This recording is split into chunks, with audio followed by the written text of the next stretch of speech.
தேவகுமாரா தேவகுமாரா என்ன நினைச்சிடுங்க. தேவகுமாரா தேவகுமாரா கொஞ்சம் நினைச்சிடுங்க. நீங்க நினைச்சா ஆசீர்வாதம் தான். என்ன மறந்தா எங்கே போவேன்னா, நீங்க நினைச்சா ஆசீர்வாதம் தான். என்ன மறந்தா எங்கே போவேன்னா,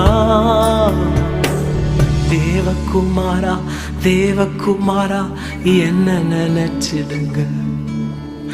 தேவகுமாரா தேவகுமாரா கொஞ்சம் நினைச்சிடுங்க.